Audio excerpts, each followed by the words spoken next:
Hi, Mrs. Stanley here. Let's continue with congruent triangle proofs. At this point, we will focus on angle, side, angle. So we have the angle, side, angle congruence theorem. If two angles and the included side of one triangle are congruent to two angles and an included side of another triangle, then the two triangles are congruent. I'm going to highlight this phrase, the included side. Actually, let me fix it, just included side. That's what we want to focus on. So it's two angles and the included side. So you can't be skipping around. The side has to be connected by the two angles that you're looking at. So here is our example. If angle A is congruent to angle D, we've got these marked with the single mark, and AB is congruent to DE, these are sides, and angle B is congruent to angle E, then the triangles are congruent. Triangle that looks very much like an A. Triangle ABC is congruent to triangle DEF. Again, always remembering the letters have to go in the same order. So this is our statement, and remember right here, included means the side between the angles. So we're looking at proofs using this information. So our goal is to find angle, side, angle. Eventually, you're going to have some mixed practice where you don't know exactly which one you're looking for, but at least for right now, we know our kind of focus is angle, side, angle. So let's mark up our diagram. Side SQ, or line segment SQ, bisects RQT. So that means RQT is right here. And we're saying this line bisects it, okay? So what that tells us is these two angles are equal, because that's what it means to bisect. It's still like to cut in half. If we put it in casual language, it cuts it in half. So this angle and this angle are congruent to each other. So what we have down here, number one is our given. We have SQ is a bisector, that's given. And then we've got RQS. RQS is right here. RQS is congruent to TQS. How did we know that? Well, that's the definition of angle bisector.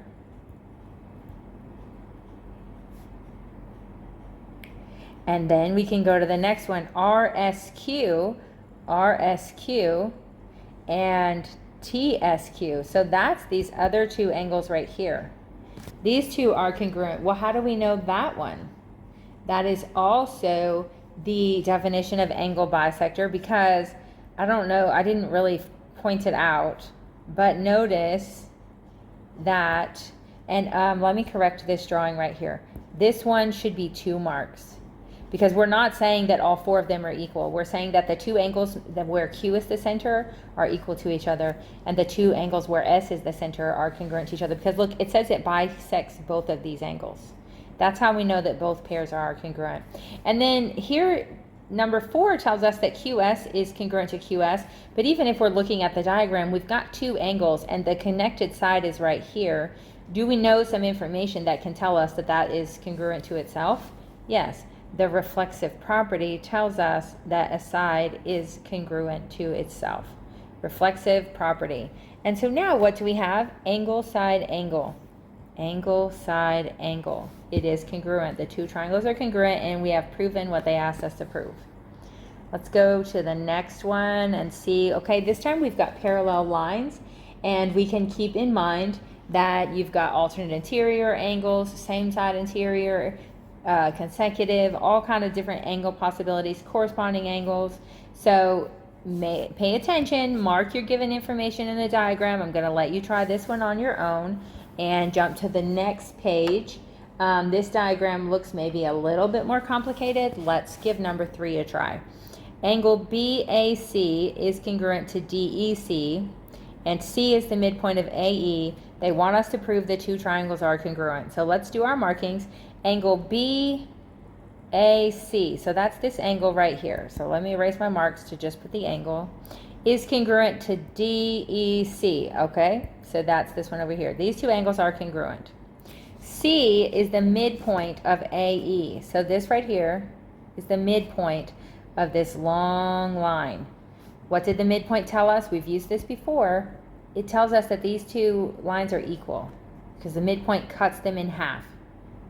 So we've got an angle and a side on both triangles. How can we find another angle?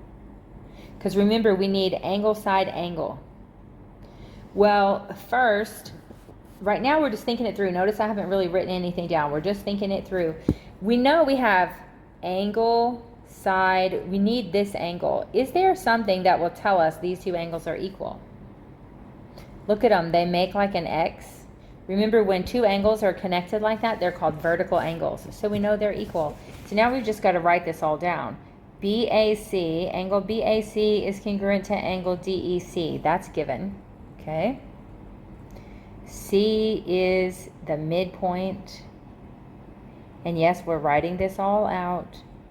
You'll live. It's fine. That's given. What does that tell us?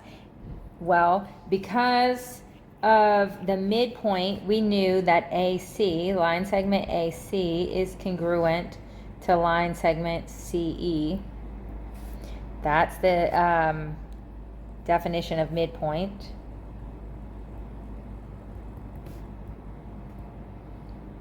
And then we said that angle, okay, be careful in naming this one, okay? We have AC, whoops, I didn't mean to do that.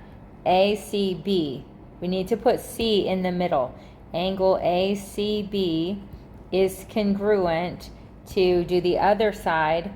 A matches up with ECD. So is congruent to angle ECD. And we said that was because they're vertical angles, right?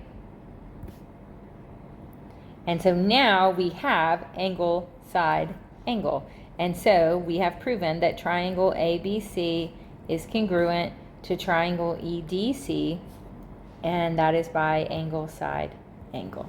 Okay? So you see how that worked there? The next set, now we're going to focus on angle, angle side, AAS. Look at the information.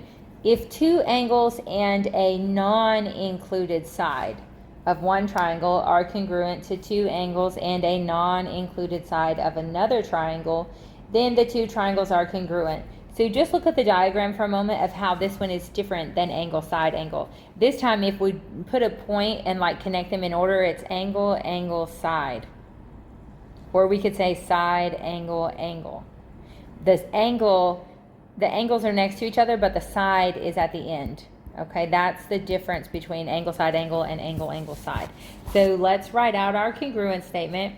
If angle A is congruent to angle D, and angle B is congruent to angle E, and the side, in this case we used BC, is congruent to EF, then the triangles, triangle ABC is congruent to triangle DEF. Okay? So we've got this statement, and now we're going to write some proofs. And notice our note here to help us remember, non-included means the side opposite the angles. And remember, opposite we've talked about before. If I took a line here from angle D and wrote to the opposite side, it would look like that. Every angle has an opposite side. It doesn't really matter. But notice which ones we're using in this case. A and B are the two angles, and so we have to be opposite one of those two sides. It can't be the third side. Okay? So an opposite side. Let's look at number 4. Given side or line segment YZ, that's right here, bisects WYX, the angle WYX. So these pieces bisect these two angles, and so we have these two angles right here are equal. Okay? And then YWZ, that's right here, and YXZ is right here. Let me make 2 marks. Don't forget to do that. Those are congruent. Prove that the two triangles are congruent. So let's do our given first. YZ bisects angle WYX, that's given. And we could do like we did previously and just start talking about this. Think about it for a moment if you want to, instead of starting writing. We have two angles. We cannot, let me use a different color for a moment. We cannot use these two sides because we're looking for angle side angle, sorry. We're looking for angle side instead of angle side angle. So we don't want those. We need either these two sides to be equal or we need these two sides to be equal, okay? Because we need angle side. So what do we know about that mark that I just drew right there in purple? Well, that's the same line in both triangles. So that's reflexive property. So we can go back to that one in a moment after we finish writing things down, but we've got our side right there just from reflexive property. So given that information, let's finish writing out what we have. We wrote out the YZ bisecting. Let's write out the angle that we were given. YWZ is congruent to angle YXZ. That was given. What information did we find out from that? Well, because YZ bisects WYX, we know that WYZ, angle WYZ, is congruent to angle XYZ because that's the definition of angle bisector.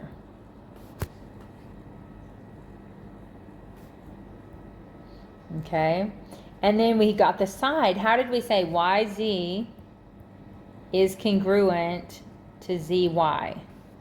Remember, we said that's reflexive property, which we've used a few times in the different types of proofs we've done. And so we have angle side.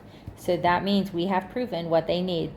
Triangle WYZ is congruent to triangle XYZ by angle side angle.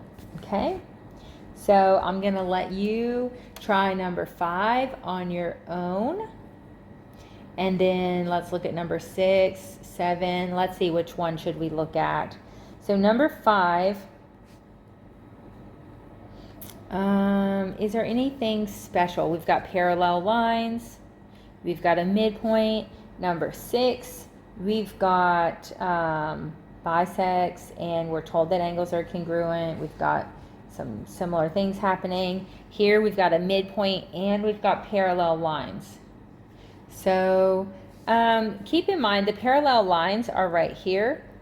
And so this line H, this line, sorry, that's not line H, line G, is that a J over there? This would be a transversal, and so would this. You've got 2 different transversals. I'm going to leave this one here for you to do. I'm going to leave number 6. I'll go back to number 5. This picture looks kind of simple, but there's ways that it could be confusing. So let's look at it together. Triangle ABC is congruent to triangle CED. I'm sorry, not triangle. That would be like, okay, we're done. Angle ABC. So that's this angle is congruent to angle CED. Okay?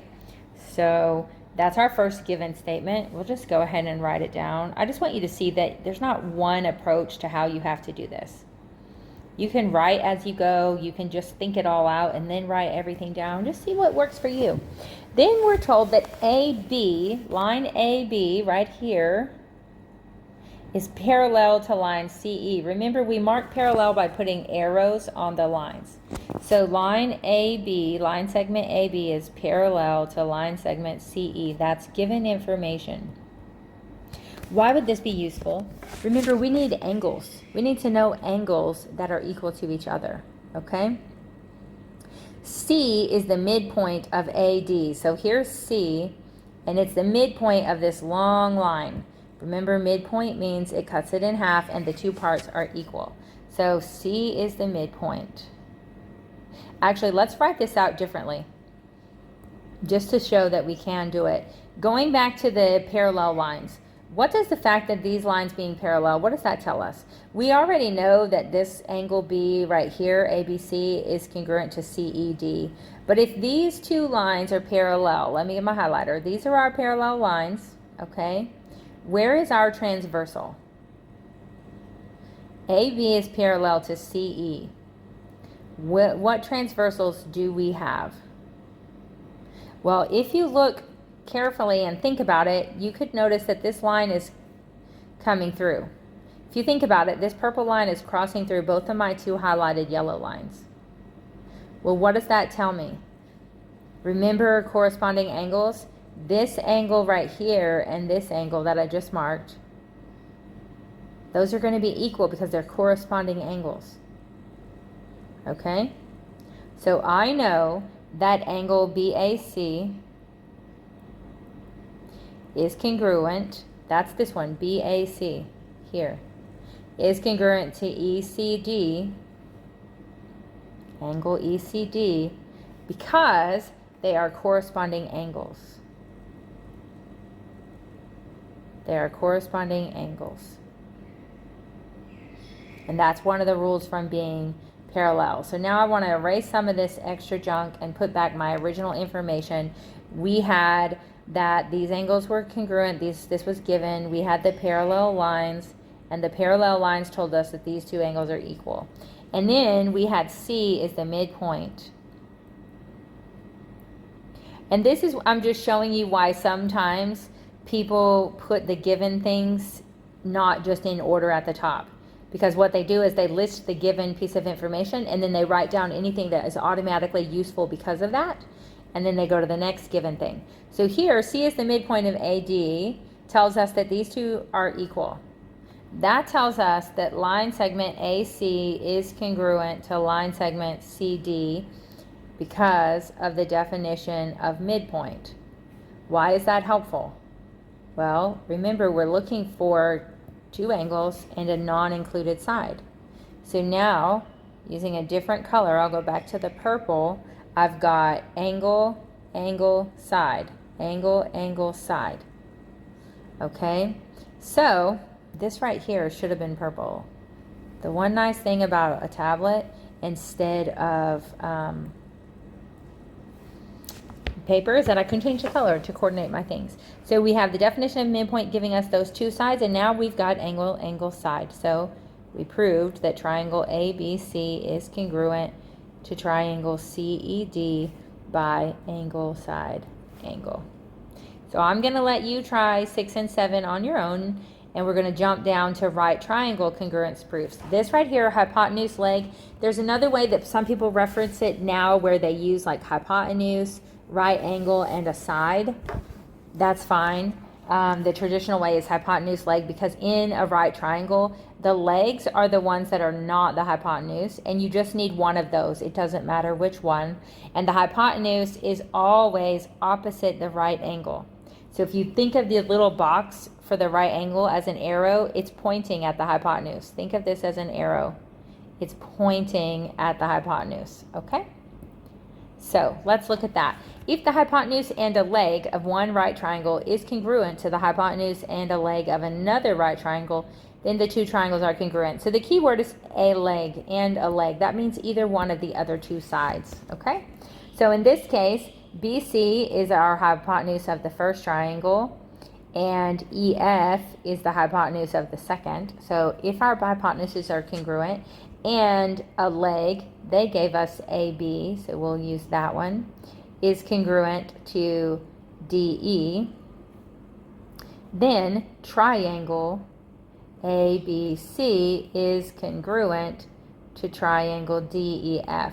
One thing that's not mentioned here, but you have to think about it, is this is only true for right triangles, okay? If it's a right triangle, then this is what you're going to be looking for. So most likely in the case of a right triangle, that's what you are going for. And if you think about it, look, it's side, side, angle. Is that one of the theorems that we learned? Did we do SSA? We did not. Remember, we did side, side, side, side, angle, side, and so on.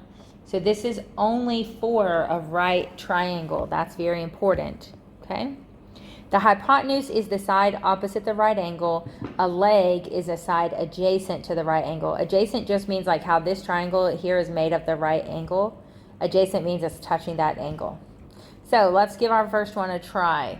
Given triangle LMP and triangle MNP are right triangles. That's given information. And you can see these are both right triangles. And we're given that ML is congruent to MN. Well, that's given. So right now we have the hypotenuse and we have a right triangle. So what do we need?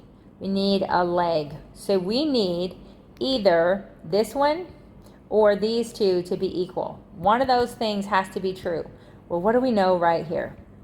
And we can see right here, it's already written for us. MP is congruent to MP. How did they know that? Reflexive property. It's the same line. Whenever two triangles share a side, they automatically have one equal side. And so that tells us that the triangles are congruent, and we can put by the hypotenuse leg. And so the great thing is you just get to abbreviate hypotenuse leg. Okay? So I'm going to let you try number 2, and that's really the last one. So try that on your own. You do have the answer key to follow up, and you should be good to go.